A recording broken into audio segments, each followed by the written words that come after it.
랄라하의 사연 드라마를 찾아주신 구독자 여러분 안녕하세요. 오늘은 반전 코미디 사이다 사연입니다. 기대해주세요. 그럼 바로 사연을 읽어보겠습니다. 안녕하세요. 저는 얼마 전 이혼 도장을 찍고 이제 누구의 아내도 누구의 며느리도 아닌 오롯이 내 인생을 새롭게 시작하는 30대 여성입니다. 대략 2년 6개월. 길다면 길고 짧다면 짧은 결혼 생활의 끝을 보고 말았는데요. 이혼 사유는 정말이지 어디 가서 말하기도 부끄러운 시어머니의 폭언과 남편의 폭행 때문이에요. 그것도 제가 첫 아이를 유산한 지 얼마 안 돼 그런 일을 당했으니 얼마나 억울하고 서럽던지요. 다시 생각해봐도 참을 수 없는 분노가 화르르르륵 단전에서부터 끓어오릅니다. 제가 이혼을 결심하게 된 그 황당하고 억울한 사연 한번 들어보세요. 먼저 제 소개를 할게요. 저는 어려서부터 힘이 좀 유난히 센 아이였습니다. 체격이 크거나 덩치가 있는 것도 아닌데 악력이 어마어마하게 강했어요. 언젠가 명절이라고 시골 할머니 댁에 모인 친척 어른들이 재미삼아 초딩 팔씨름을 시켰는데 그 자리에서 저는 친척 아이들의 손등을 모두 넘겨버렸어요. 세상에, 아니 이 손이 팔씨름 여왕인데 잘하면 우리 집안에 천하장사 나오겠어. 아유 참 아버님도 애들끼리 장난으로 하는 건데요 뭘. 그래? 그럼 소은아 어디 저 오빠들하고 한번 팔씨름 한번 붙어보자. 누가 센지. 할아버지 명색이 한 끼에 라면 3개를 순삭하는 제가 초딩한테 질까봐요. 소은아 이리 와봐. 오빠하고 팔씨름 한번 해보자. 저는 할아버지를 기쁘게 해드리고 싶다는 단순한 마음으로 고딩 사촌 오빠의 손등을 으라차차 넘겨버렸습니다. 다시. 아까 먹은 튀김 때문에 손이 미끄러웠네. 다시 제대로 한번 해보자. 이번엔 이 오빠가 절대 안 봐준다. 손이 제대로 해. 응 오빠, 우리 절대 봐주지 말기. 다시 손에 힘을 줬어요. 고딩 사촌 오빠의 얼굴은 점점 붉어지고 목에는 시퍼런 핏대가 섰지만 어라? 오빠 손등이 그냥 또 넘어가네요. 손목 꺾기는 반칙이지.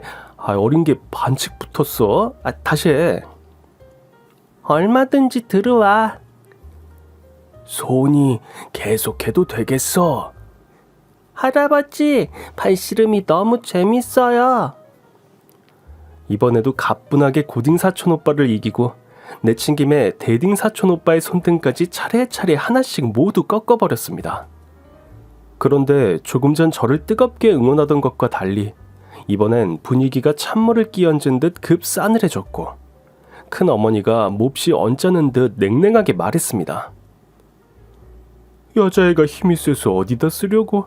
좋을 거 하나 없다. 소은이 나중에 시집가긴 다 글렀다. 어쩔래? 엄마, 나 시집 못 가? 아니야, 괜찮아.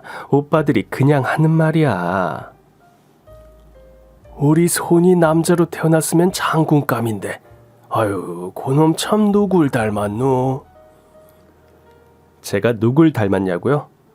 할아버지도 잘 아시면서. 저는 엄마를 닮아 힘이 셌습니다. 저희 엄마는 한때 격투기 선수로 이름을 꽤나 알린 분이세요. 물론 격투기를 하시는 분들이나 잘 알까 모르는 사람은 모르는 그런 선수 출신이죠. 엄마는 저를 낳고 31살의 나이에 우연한 계기로 무에타이에 입문하셨어요. 여성 파이터로서 적은 나이가 아닌데도 4년 만에 킥복싱 챔피언 타이틀전까지 갈 정도로 발군의 실력을 보이셨죠. 결승에서 체력 저하로 크런치 상태가 되어 아쉽게도 준우승에 머무르셨지만 그의 한국 여자 격투기 챔피언이 제일 상대하기 힘들었던 경쟁자로 우리 엄마를 언급할 정도로 뛰어난 선수였어요. 여자 격투기 선수 하면 얼핏 떠올리기에는 남자처럼 머리도 짧고 근육도 울퉁불퉁할 것 같죠? 그런데 우리 엄마는 체구도 크지 않고 머리도 단발에 귀여운 편이셔서 그냥 좀 다부진 느낌이 드는 정도였어요. 저에게는 한없이 자유롭고 아빠한텐 애교 넘치는 평범한 엄마였는데 정작 아빠는 100점 만점에 100점만큼 무서운 아내라며 농담인지 진담인지 모를 말을 하곤 했어요. 밖에서는 아무리 강하고 센 여자여도 내 앞에서는 약하고 여린 여자이길 바라는 것이 아빠의 진심이었기에 한때나마 격투기에 인생을 건 엄마와는 조금씩 사이가 멀어졌어요. 엄마는 저를 생각해서 격투기를 그만두셨어요. 선수 생활보다 결혼 생활을 우선으로 생각하셨던 거죠. 그래서 준우승을 한 이후로 더 이상 시합에 나가지 않으셨습니다. 그래도 격투기를 했던 가닥이 있어서 엄마의 복근은 식스팩이 언제나 선명했고 저는 엄마와 목욕을 할 때마다 엄마 배를 빨래판 삼아 빨래를 하기도 했어요. 엄마 복근 최고, 빨래가 잘 되네. 그래? 우리 소은이도 복근 만들고 싶어? 응? 아니, 난 안 할래. 왜? 아빠가 싫어하잖아. 여자가 운동하는 거. 타이슨도 울고 갈 엄마의 핵주먹. 불꽃펀치는 이제 엄마의 숨은 장기가 되어버렸습니다. 체육인보다 제육사랑맨이 된 엄마는 운동 대신 우동을, 근육 대신 수육을 선택하셨지만 그럼에도 집안의 분위기는 좋아지지 않았고 엄마와 아빠의 관계는 냉랭하다 못해 냉동 창고 문을 활짝 열어둔 것처럼 싸늘하게 얼어붙을 때가 많았어요. 그때마다 제 마음에도 고드름이 끼는 것처럼 춥고 떨렸습니다.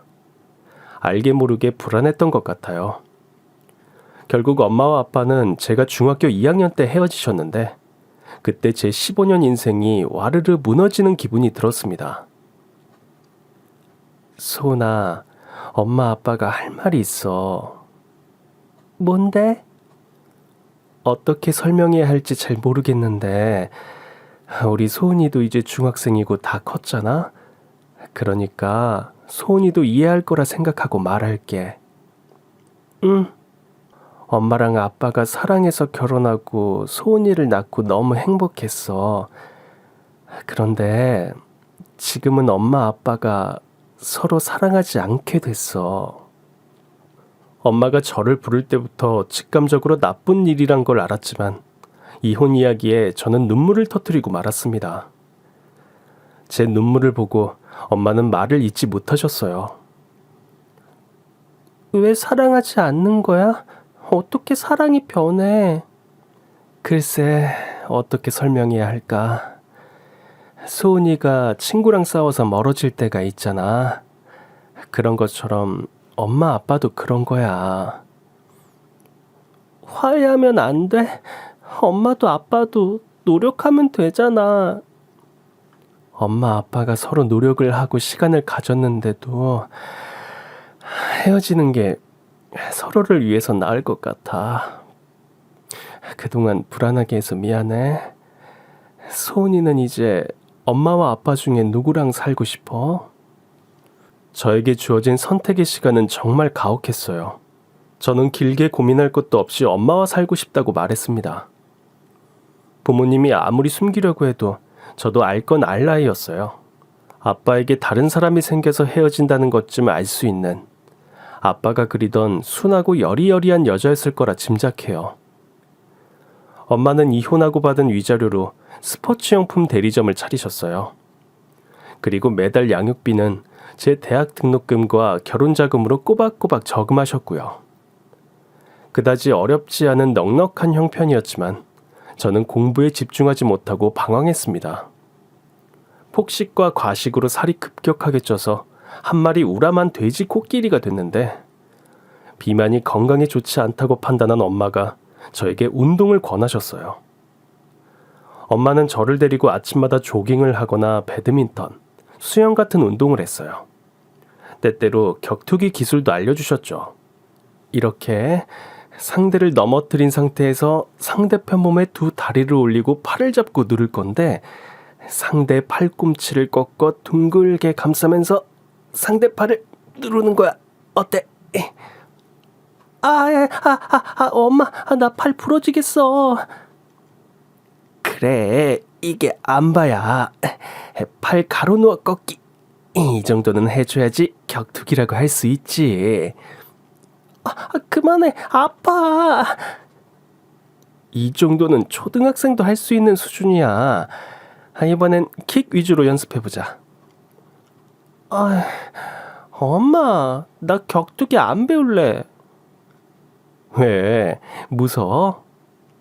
응. 소은아, 넌 어떤 여자가 되고 싶어? 공주님? 농담하지 말고. 생각해본 적 없어. 엄마는 어떤 여자가 되고 싶은데? 엄마는 강한 여자가 되고 싶어. 그래서 격투기를 배운 거야? 격투기를 잘하거나 싸움을 잘하는 게 강한 여자는 아니고, 자신에게 당당하고 떳떳하고 자신을 사랑하는 사람이 강한 여자지. 모르겠어. 그래, 소은이, 지금은 못해도 괜찮아. 노력하면 되니까 할 수 있지? 응? 뭔진 모르겠지만 할 수 있어. 엄마 덕분에 전 다시 예전 체격으로 돌아왔고 건강을 되찾았습니다. 힘도 여전히 셌어요. 고딩 때는 운동장 조회 시간에 픽픽 쓰러지는 친구들을 여러 차례 업고 뛸 수 있었고, 대학 땐 술 취한 친구들을 챙기는 척하며 은근슬쩍 주무르려는 선배들을 제치고 집까지 업어서 데려다 주기도 했습니다. 원치 않는 사람이 제 손목을 잡으면 세차게 뿌리칠 수 있고, 뺨을 때리면 뺨 때린 사람의 귀싸대기를 쳐넘길 힘이 있는 여성으로 성장했습니다. 그렇게 씩씩하게 대학을 졸업한 저는 등산화를 만들어 세계 수출하는 중소기업 기획실에 입사했어요. 그곳에서 남편을 만났습니다. 그때만 해도 기획실 윤대리로 불리던 동갑내기 회사 동기였어요. 윤대리는 하얀 피부에 귀여운 인상으로 재벌집 막내 아들 같은 부티와 귀티가 잘잘 흘렀고 당연히 인기가 많았죠. 사장님 비서부터 안내데스크 여직원까지 회사의 모든 여직원들의 관심과 사랑을 한 몸에 받았습니다. 소은 씨, 오늘 일 마치고 회사 미혼 남녀끼리 볼링 한 게임 어때요? 좋죠. 오랜만에 실력 발휘 한번 해볼까요? 스트라이크! 저기, 윤민기 대리님도 같이 가자고 해볼래요? 윤대리요?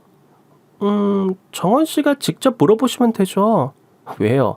둘이 내외하고 그러는 거예요? 그런 게 아니라 두 분 회사 동기니까 저보다는 더 편하실 것 같아서. 안 그래요? 그런가. 아까 보니까 오늘 일 많다던데. 한번 물어나 볼게요. 나중에 시간, 장소 문자로 알려주세요. 여직원들이 저를 사랑의 메신저로 쓰겠다면 전 흔쾌히 응해주리라 생각했습니다. 그 길로 사무실로 돌아갔는데 마침 윤대리가 정수기 물통을 교체하려고 낑낑대고 있었어요. 저는 그 모습을 보고 이때다 싶어서 윤대리에게 다가갔죠. 윤대리, 오늘 시간 되면 볼링 한 게임 어때? 안 돼. 나 오늘 야근해야 할 듯. 자. 이거 내가 도와줄게. 물통 줘봐. 나 열나 힘 세거든. 가만히 보기만 하셔.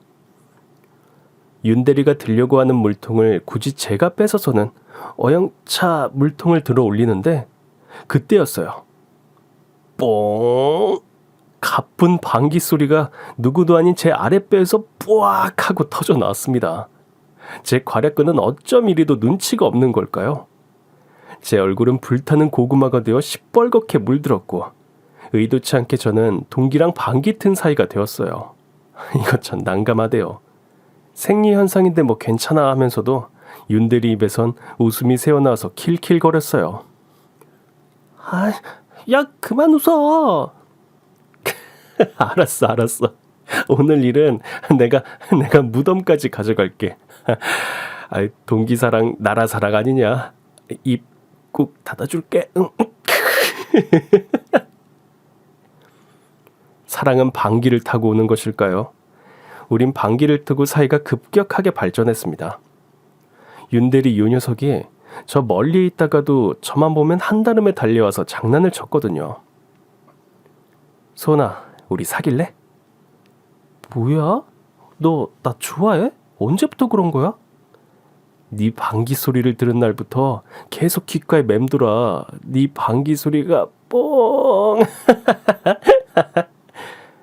야, 너 죽을라고.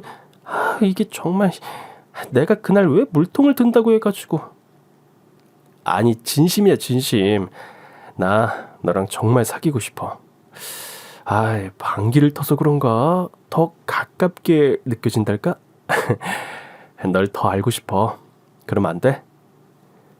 농담인지 진담인지 오가는 말장난 속에 저희는 점점 함께 있는 것에 익숙해졌어요. 솔직하게 말해봐. 내 어디가 좋은 건데? 너무 멋있고 사랑스러운데 정작 본인은 잘 모르는구나. 무엇보다 나랑 생각이 잘 맞잖아. 죽이 맞는달까? 보면 볼수록 매력적인 볼매가 너야. 넌 매력 있어. 이날 이후로 우린 아무도 모르게 사귀는 사내 커플이 되었습니다. 전 연애를 시작하면서 좀 내숭이란 걸 떨어보았어요.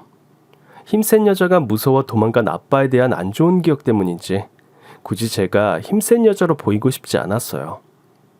둘이 출장을 가더라도 윤대리가 운전을 도맡아서 했고 캐리어 가방이며 등산화 샘플 물품도 윤대리가 당연하다는 듯이 다 들어주었습니다.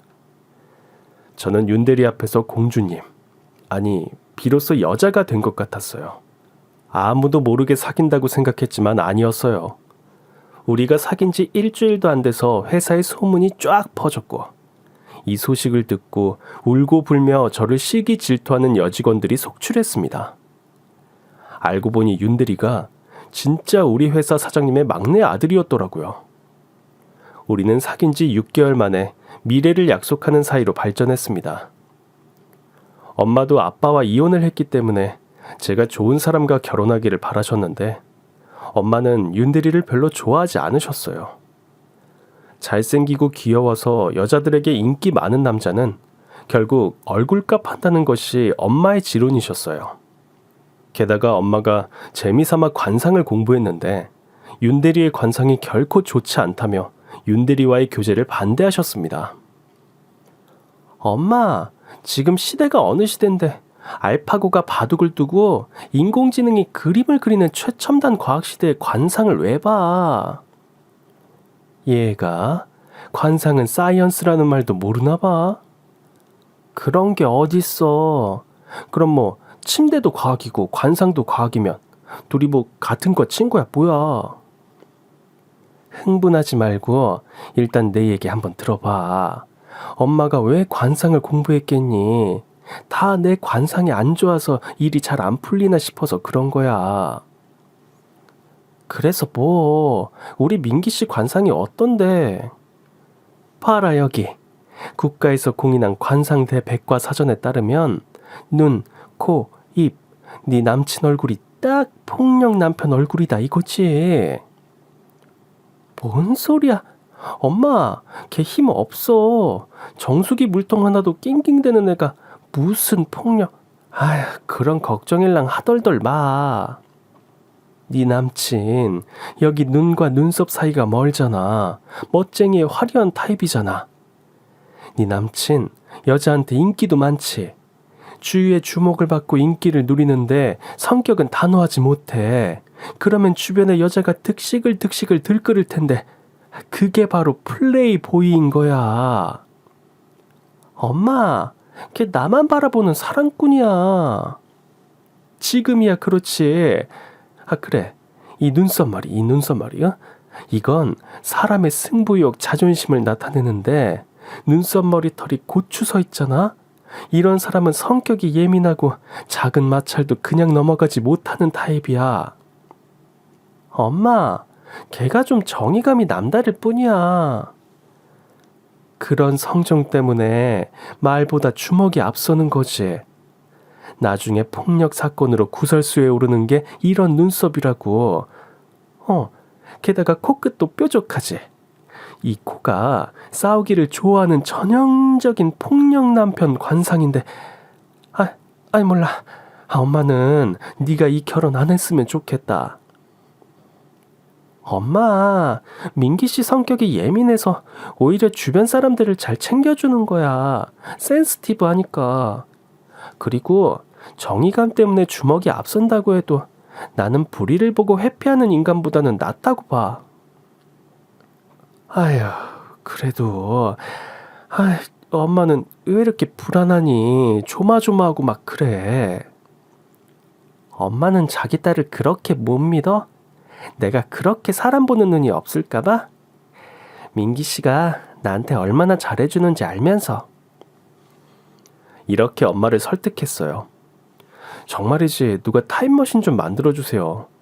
지금이라도 타임머신을 타고 가서 저 나불나불대던 제 입을 떼찌떼찌하고 머리를 콩콩 쥐어박고 싶어요.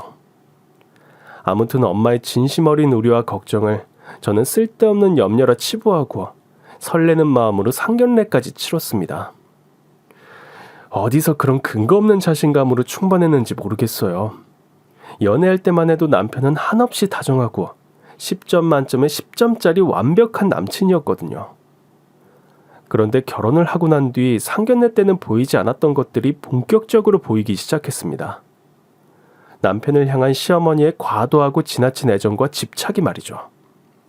신혼여행을 마치고 시댁에 첫 인사를 드리러 간 자리였어요. 엄마가 이바지 음식을 준비해 주셔서 그대로 들고 갔습니다. 오색 비단으로 고급스럽게 포장한 천을푼이 그릇마다 도미와 문어, 전복, 갈비찜, 각종 전과 튀김, 떡과 술에 5가지 밑반찬이 먹음직스럽게 담겨 있었어요. 누가 봐도 어딜 내놔도 정성이 가득 담겨 있는 이바지 음식이었습니다.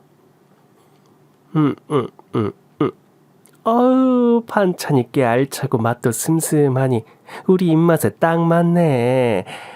아이고, 우리 민기 좋아하는 전복에 갈비찜까지 챙겨주셨어.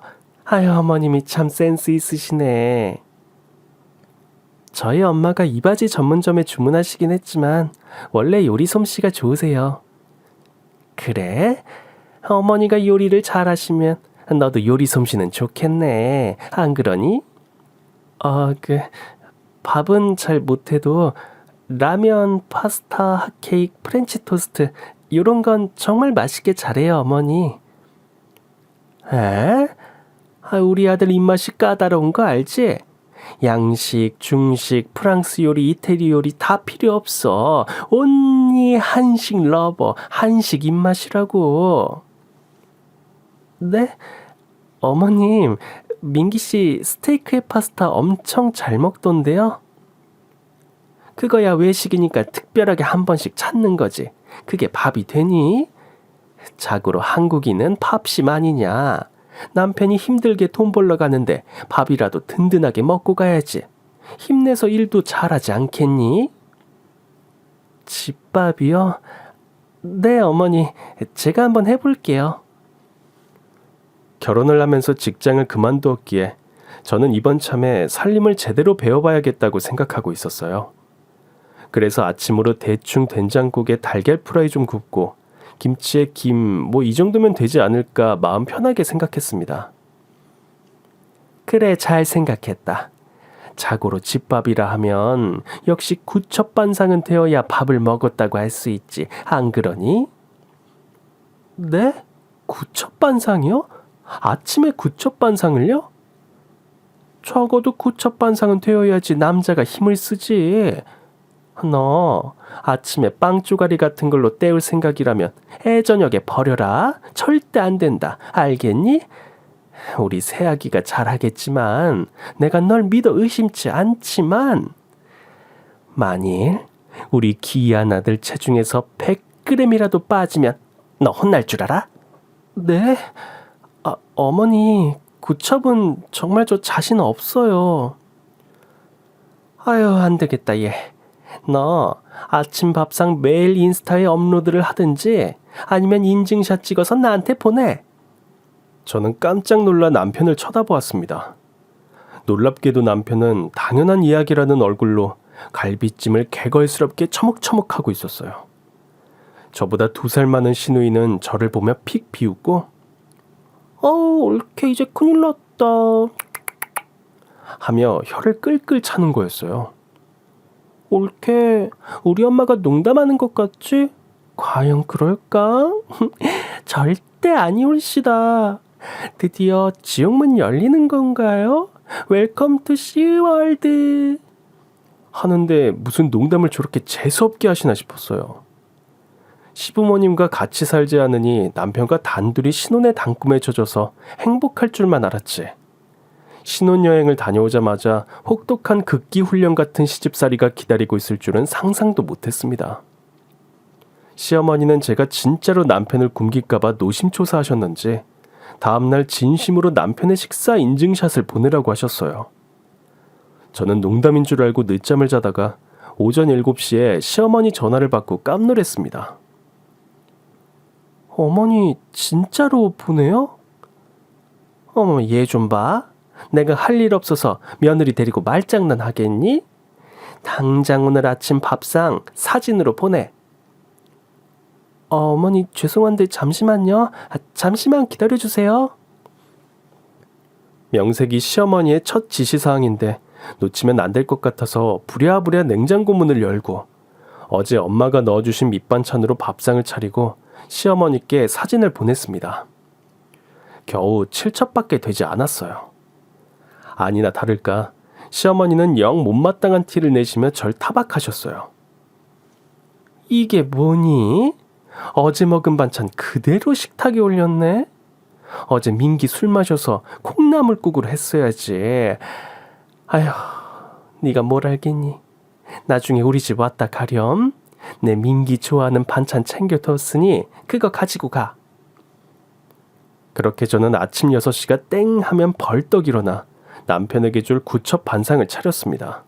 도마를 꺼내 두부를 자르고 계란물을 입혀서 전을 부치느라 정신이 없는데도 제 귓가에선 시어머니의 목소리가 들리는 것 같았어요.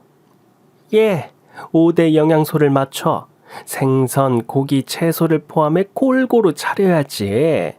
이것도 하다 보면 늘어서 30분이면 다 가능해. 자자, 허리업.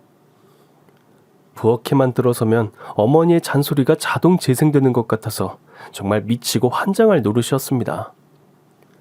그래도 그때만 해도 저는 이렇게 하면 진정한 주부 구단, 현모양처가 될 거라고 생각했죠. 그런데 좀 얄미운 게 시어머니가 보내주시는 반찬을 가만 보면 제 입맛을 전혀 고려하지 않은 순전히 남편의 입맛에 맞춘 반찬들만 엄선해서 꾸준히 보내주셨고요. 제가 만일 밥이 아니라 토스트나 샐러드로 때우는 날이면 잔소리가 장난이 아니었습니다.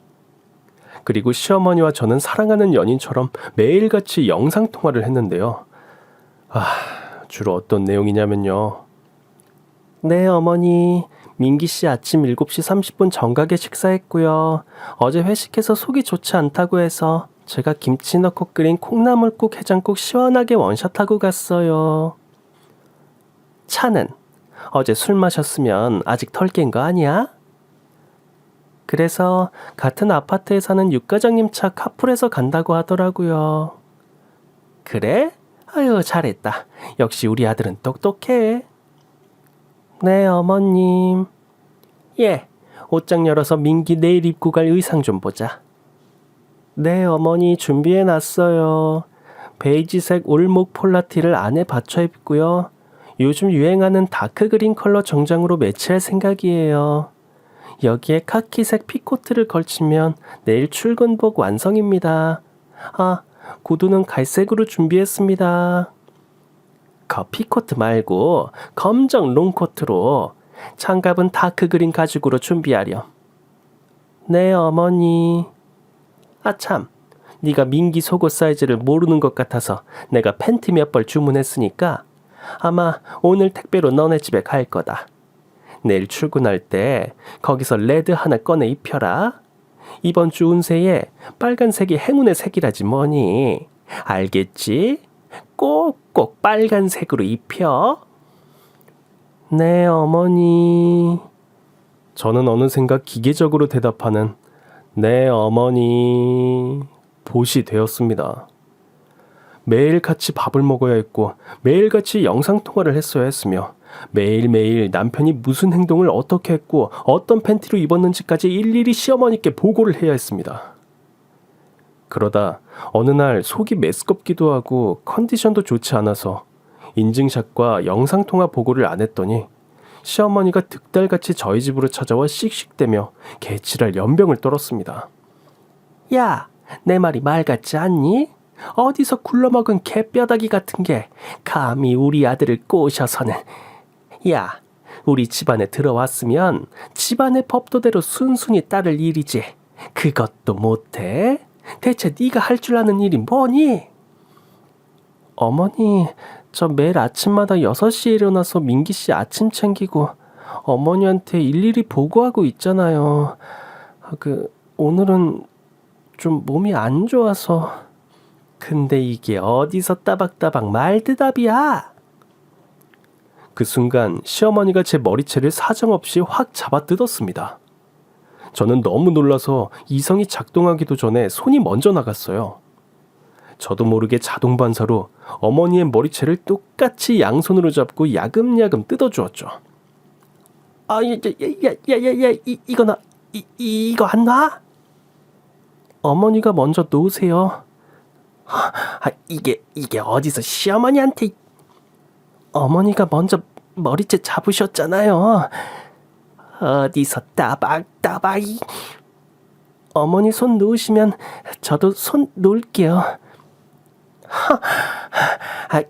그래 좋다. 하나 둘 셋에 놓자. 네, 좋아요. 하나 둘 셋. 비겁하게도 시어머니는 손을 놓지 않으셨어요. 저도 힘을 빼려는 소나기에 다시 힘을 주어 야무지게 시어머니의 머리채를 잡았습니다. 어머니 먼저 놓으세요. 안 그럼 어머니 피 봐요. 이게 어디서 피 같은 소리야. 네가 먼저 놔, 이거 사. 우리 같이 놔요. 이번엔 제가 셀게요. 하나 둘 셋. 시어머니는 이번에도 손을 놓지 않으셨습니다. 저도 지지 않고 시어머니의 머리채를 잡은 손에 있는 힘껏 빡 하고 힘을 주었습니다. 아시죠? 제 어마무시한 악력. 시어머니는 으악 단말마의 비명과 함께 고꾸라지셨어요. 그렇게 좋은 말 할 때 놓으시지 왜 쓸데없는 고집을 세우셔서는 피를 보시는지. 아무튼 시어머니는 엉겁결에 제 머리채를 잡았던 손을 놓고 옴팡 뜯겨져 나간 자기 머리를 부여잡았습니다. 내 인연이, 내 소중한 머리숱을 감히. 야, 네가 지금 뭔 짓을 한 줄 알아? 그래서 제가 경고했잖아요. 피 보신다고요. 시어머니가 씩씩대면서 돌아간 뒤 저희 집 거실엔 우리들 손에 뜯긴 머리카락이 수북하게 나왔습니다. 엄마가 걱정하실까봐 전화도 못하겠더라고요. 당연히 남편한테 미주알 고주알 하소연을 했어요. 자기야, 어머니 왜 그러시는 거야? 원래 이랬어? 너무한 거 아니야? 여기 내 머리 좀 봐. 우리 엄마 들어 누우셨다. 전치 2주는 나올 텐데. 이 폭력 며느리야. 무슨 말이야 그게. 난 최대한 할 만큼 하고 있어. 매일 아침 구첩 밥상 올리는 게 쉬운지 알아? 구첩 반상이 어려워? 그럼 7첩으로 한다고 그래. 뭐? 그게 무슨 말이야 방구야. 생각해보니 남편은 신혼여행 갔을 때부터 바뀌기 시작했어요. 비행기에서 내려서 수화물을 찾으러 갔을 때도 손에 휴대폰을 들고 딴짓을 하더라고요. 제가 넙죽 남편 거랑 제 걸 2개 다 들고 나왔어요. 장기 주차장에 세워둔 차에 가방을 싣는 것도 제 몫이었고 당연히 운전도 제가 했죠. 그때도 남편의 태도가 좀 이상했지만 많이 피곤한가 하고 남편을 이해하려고 했어요. 결혼 전에 제가 남편을 애먹이거나 괴롭히지도 않았는데 무슨 복수를 하는 것 마냥 어머니 편에 서서 저를 외롭게 했습니다. 언젠가부터 저는 내조라는 허울에 갇혀 남편 뒷바라지하는 가정부, 비서가 된 기분이었어요. 나 자기 비서야? 이 집 가정부야? 내가 뭘 잘못했어? 왜 이렇게 변한 거야? 연애 기간 6개월 동안 이악 물고 참았다. 나 원래 이런 놈이야. 뭐? 그게 무슨 말이야? 너가 예전에 방구를 튼 것처럼 나는 이제 내 참모습을 보여주는 거라고. 그럼 연애할 때 날 공주님처럼 대해준 건 다 연기였어? 너 바보니? 내 어장 안에 고기가 들어왔는데 낚은 고기에 먹이를 주는 놈이 어딨어? 뭐? 그만해라. 당장 가방을 싸서 친정으로 달려가고 싶었는데 갑자기 헛구역질이 나왔습니다. 아, 뭐야 더럽게. 세상에나 마상에나 이게 헛구역질이 아니라 입덧이었어요. 제가 임신을 하게 된 거예요. 제 임신 소식이 시댁에 전해졌고 그때부터 제 위상이 가정부 비서에서 임신부로 승격했는지 매일같이 해왔던 구첩반상 인증샷과 영상통화를 당분간 안 해도 된다고 했어요.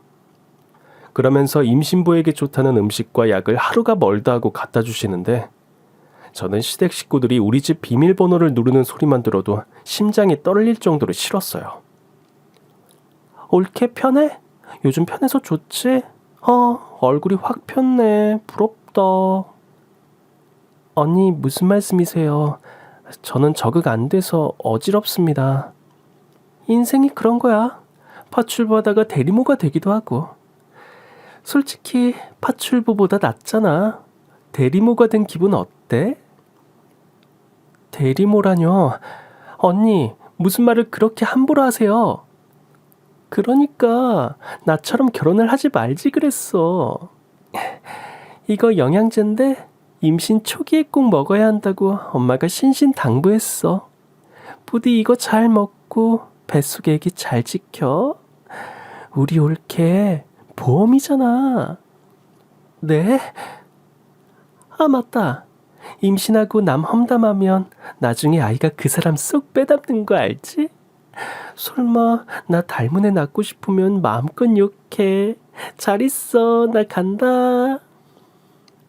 시댁 식구들은 단체로 어디 싸가지가 바가지가 되는 막말 학원을 다녔는지 막말과 폭언엔 일가견이 있었습니다. 세계 막말 대회가 있으면 우리 신우가 세계 챔피언을 먹지 않을까 싶어요. 이런 시댁 식구들의 태도에 충격을 받아서였을까요? 임신 2개월 차로 넘어설 무렵 제 일생 최대의 시련이 닥쳤습니다. 늦은 밤 갑자기 배가 슬슬 아프더니 혈흔이 비쳐서 서둘러 산부인과로 달려갔습니다. 아무래도 유산인 것 같습니다. 초음파에 아기집이 보이지 않네요. 네? 무슨 말씀이세요? 아기집이 없다뇨. 그럼 우리 아기가 사라졌다는 거예요? 지금 당장은 실망스러우시겠지만 다음을 기약하시는 게 좋겠어요.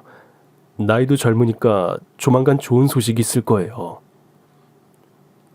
그럼 전 어떻게 해야 하나요? 수술을 받아야 하나요? 아니요.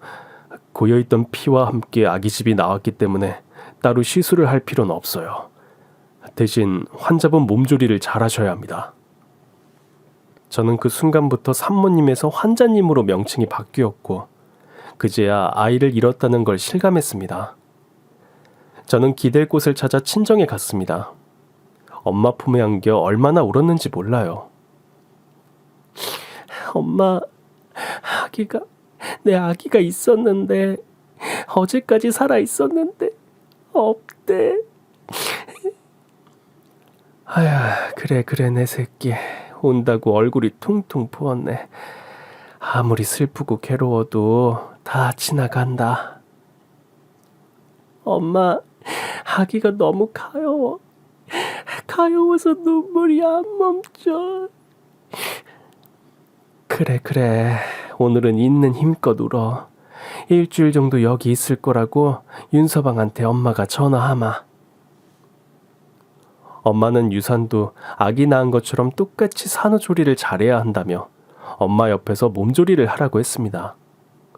저 역시 엄마 옆에서 그동안 시댁에서 파출부 마냥 학대받았던 몸과 마음을 쉬고 싶었습니다. 엄마는 시어머니에게 전화해 사정을 말했지만 시어머니는 불같이 화를 내셨어요. 시어머니는 아들이기를 두 손 모아 기도하다가 유산되었다는 소식을 듣자마자 당장 집으로 들어오라고 불호령을 내렸습니다. 엄마, 나 여기 있을래. 사부인, 얘가 아파서 제가 몸조리 좀 시킬게요. 사돈, 저희를 못 믿으셔서 그래요? 우리가 애를 잡습니까? 아니요, 그런 게 아니라 아이가 몸도 마음도 지쳐 보여서 그렇습니다. 아니 뭐예요? 그럼 애가 지친 게 그게 저희 때문이랍니까? 아니에요, 사부인. 그런 거 아니고 애가 아프니까요. 그래서 저희가 몸조리 시키겠다는 거 아닙니까? 시어머니의 성화에 진땀을 빼는 엄마를 보면서 저는 그냥 집으로 들어가는 게 낫겠다 싶었어요. 제가 집에 들어서자마자 시어머니는 기다렸다는 듯이 입에 담을 수도 없는 쌍욕을 내뱉었습니다. 일전에 저한테 머리채를 잡혔던 것을 안 갚음하는 것 같았어요. 아유, 이 돌대가리년. 유산을 처했으면 집구석에 얌전히 처박혀있지 어딜 동네방네 소문내고 싸돌아다니길. 에휴, 이 미친 쌍판떼기를 아주 그냥 갈아 엎어줄까 보다. 엄마 컴다운.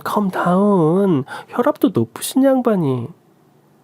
저게 머리를 폼으로 달고 다니니까 그러지. 유산했다고 어딜 쪼르르 친정을 가? 유산한 거 가지고 유세란 유세는 다 떨어 그냥. 엄마, 지금 제일 슬픈 건 올케라고요. 이제 다시 파출부 직행인데 오늘 하루는 좀 봐줍시다. 때리는 시어머니보다 말리는 신우가 더 밉다는 말은 이래서 생긴 걸까요? 설상가상으로 남편까지 악담을 퍼부었습니다. 얘가 모자라서 그런 걸 뭘 알겠어. 아휴, 멍청하게 유산이나 하고 뭘 제대로 하는 게 없어. 이 무슨 콩가루 가족들 대화인가? 이게 사는 건가? 한숨이 나왔습니다. 아이를 잃고 눈물도 마른 저에게 시댁 식구들의 말은 모두 비수가 되어 제 가슴을 푹푹 찔렀고 저는 크게 상처 입었습니다. 그래도 나 하나를 믿고 응원하는 엄마를 생각하며 꼭 참았습니다. 저 인간들이 짓거리는 소리는 죄다 개소리야. 멍멍 잘도 짓는다. 라고 생각하며 끝끝내 무시하기로 했습니다. 그 다음날부터 시어머니는 매일같이 저희 집에 출근해서는 온갖 임신 비방을 전하며 질기게도 저를 괴롭혔습니다. 유명 한의원에서 타온 한약이야. 이거 먹으면 아들 생긴다더라. 그리고 이건 흑염소 진액이야.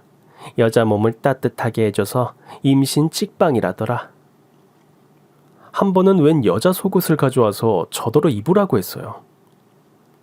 이게 아들을 많이 낳은 여편네가 입던 팬티야.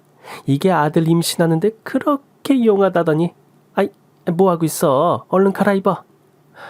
아이고, 안 되겠다. 너희들 침대 방향이 혹시 북쪽이나 서쪽인 거 아니니? 침대 방향이 동쪽이어야 하는데. 너네 침대 방향 좀 바꿔봐. 네, 어머니. 저는 다시 내 어머니 보시되어 대답했습니다. 말을 고분고분 듣는 척했지만 시어머니가 준 약이며 팬티며 쓰레기 같은 그딴 물건들을 싹 다 갖다 버렸습니다. 물론 남편과 시어머니 몰래 말이죠. 그런데 이 정도로는 성에 안 차셨는지 시어머니는 새로운 큰 그림을 그리고 계셨어요. 그게 뭐냐면요. 바로 적과의 동침, 아니 시어머니와의 합가였어요. 어느 날 제가 거실에서 무기력하게 누워있는데 시댁에 다녀온 남편이 저를 발로 툭툭 차면서 이렇게 말하는 겁니다. 내일부터 엄마랑 살 거니까 그렇게 알아. 매일 저를 감시하는 것도 모자라서 이제는 같이 살면서 저를 괴롭히려는 걸까요? 무엇보다 제 의견은 묻지도 않고 일방적인 통보를 하는 것에 불같이 화가 났지만 계속되는 남편과 시어머니의 막말과 폭언에 넌더리가 나서 썩소가 절로 나왔어요. 저는 남편에게 이거나 먹어라 하고 가운데 손가락을 들어 올렸고 그걸 본 남편은 퓨즈가 끊어진 것처럼 제 배를 향해 발길질을 했습니다. 누가 보면 월드컵에 나간 메시인 줄 착각할 정도로 정신줄을 놓고 뻥뻥 발차기를 하는데 제 정신이 혼미했습니다. 뭐? 싫어? 싫다고? 네가 싫으면 어쩔 건데 이씨앙. 근데 그때 현관문 쪽에서 뭔가 와장창 떨어지는 소리가 들려서 남편과 저는 동시에 현관문을 바라보았습니다. 저한테 먹일 미역국을 한솥 끓여서 온 우리 엄마가 손을 놓고 넋이 나간 표정으로 입을 벌리고 서 있었어요. 장모님이 여기는 어떻게... 엄마는 한마디 말도 없이 물소처럼 무섭게 달려들어 남편을 마구 두들겨 팼습니다. 그동안 숨겨왔던 엄마의 현란한 격투기 기술, 타이슨도 울고 갈 메가톤급 불꽃 펀치가 남편의 복부와 얼굴에 제대로 내리꽂혔습니다.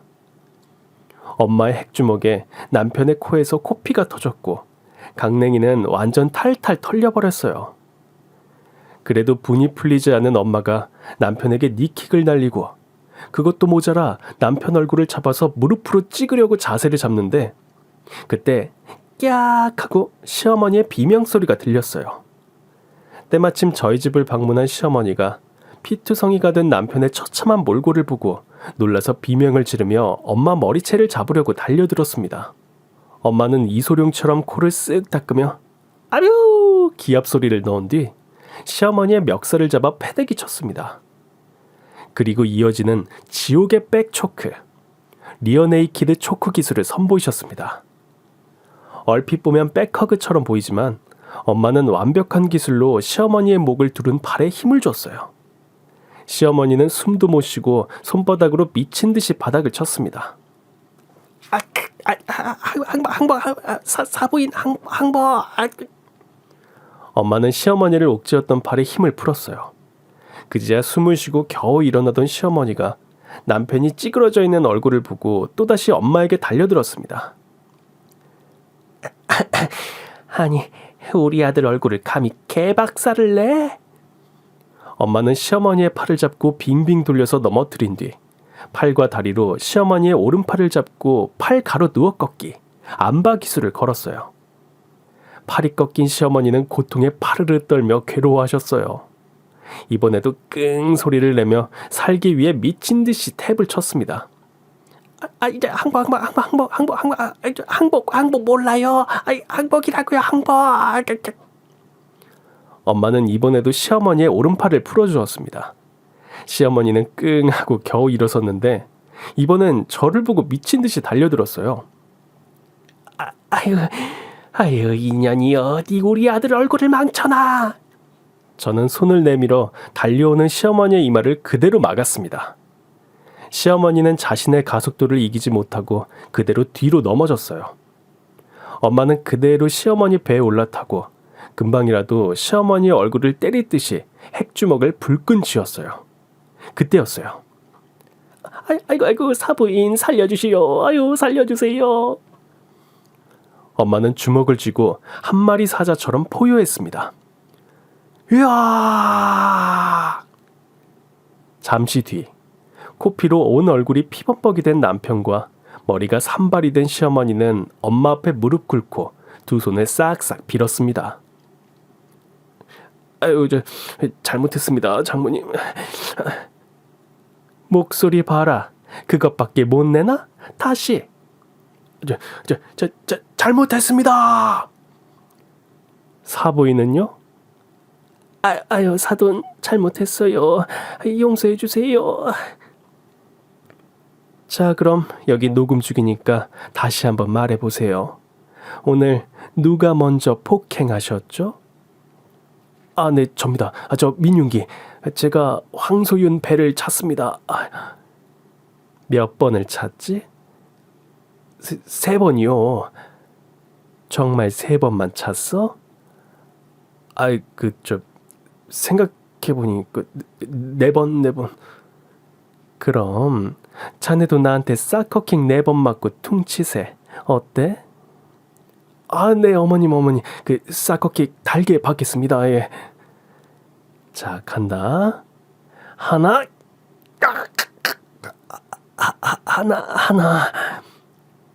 둘. 둘. 셋. 셋. 마지막. 넷.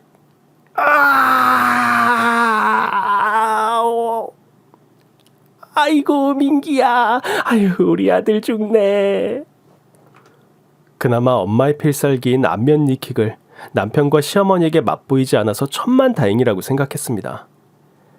두 사람은 군말 없이 보복 없이 이혼 서류에 도장을 찍기로 합의했습니다. 시어머니의 폭언과 남편의 폭행으로 받은 저의 육체적, 정신적 피해에 대한 손해배상금 명목으로 위자료를 받았고요. 이제 친정집에서 엄마가 해주는 따뜻한 밥을 먹으며 다시 건강 회복 중에 있습니다. 들리는 소문에 의하면 엄마한테 죽도록 얼굴이 터진 전 남편 윤대리는 잇몸뼈까지 내려앉아서 임플란트를 하려고 해도 당장 시술이 불가능하다고 하네요. 당분간 앞니 빠진 개우지처럼 살아야 한다고 하니 그거 참 고소미인 거예요. 그렇게 한때나마 얼굴 하나는 반반했는데 그마저도 하자가 생겼네요. 물론 제가 윤대리를 반품한 제조 공장에서 알아서 잘 수리해서 쓰겠죠. 제가 알 바인가요?